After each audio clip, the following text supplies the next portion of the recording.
પોરબંદર લોકસભા મત વિસ્તારના તમામ મતદાર ભાઈ બહેનોનો હું આભાર માનું છું કે જેમને ધમધોકતા તાપની અંદર ગરમીની ચિંતા કર્યા વગર મતદાન કર્યું છે।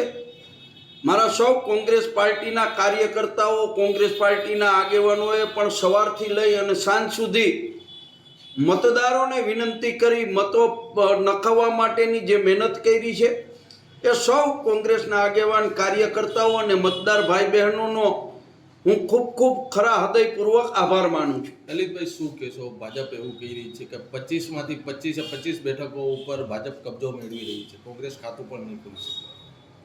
આગામી 4 તારીખે મતગણતરી છે। મતદાન 2019 કરતાં ઓછું થયું છે। મતદાન સ્વયંભૂ થયું છે।